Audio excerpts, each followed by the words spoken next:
Hi, my name is Gerhard and welcome to Selling Power TV.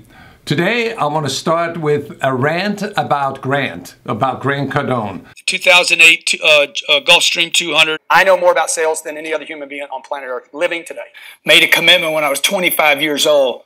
I'm going to become the guy, the legend, the living legend of everything sales. And I got this email newsletter from him, and it starts with "Starve the Doubt." That's the subject line. He essentially says doubt is the problem, obsession is the solution.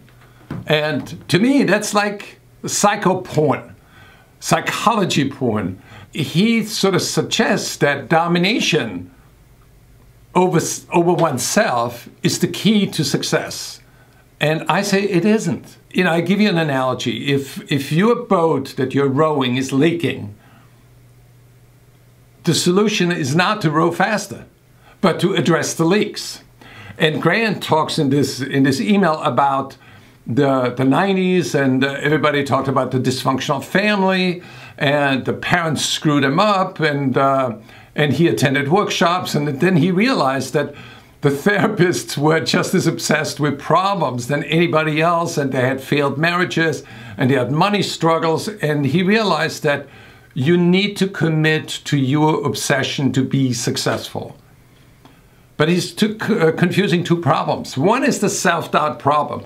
The other one is the burning desire to be successful. When you deal with doubt, and I have had my self-doubts. I grew up with a father who never told me he loved me.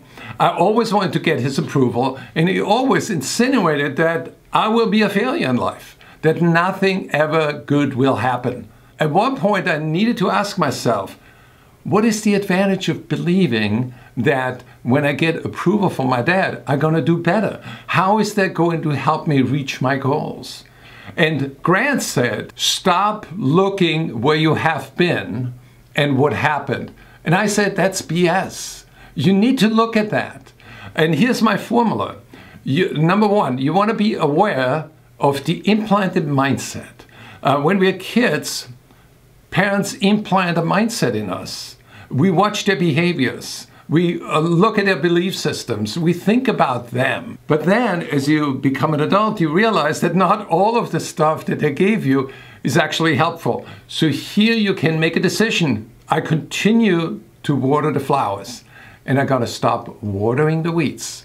So you become aware that there are weeds in your garden, in your implanted mindset, and you pull them out by becoming aware, and you accept that they're in your garden. But then you challenge yourself and say, is there a better way? How can I transform those self-limiting beliefs into self-empowering beliefs? And that is something, my friends, anybody can do. So do look back. And Grant says here that you cannot fix problems with problems. You fix them with success. It doesn't make sense. Everybody wants to be successful, and I want you to be successful, but fix that leaky boat first before you start rowing faster. So here are three quick ideas. One, if you have self-doubt, before you make calls, you go into victory position. You hold that position for 2 minutes, and your cortisol levels will go up. You're going to feel more confident. You want to make those calls. Secondly, if you have self-doubts, have a little rubber band and snap it and say, let go. And you will become more aware of how negative thoughts impact you.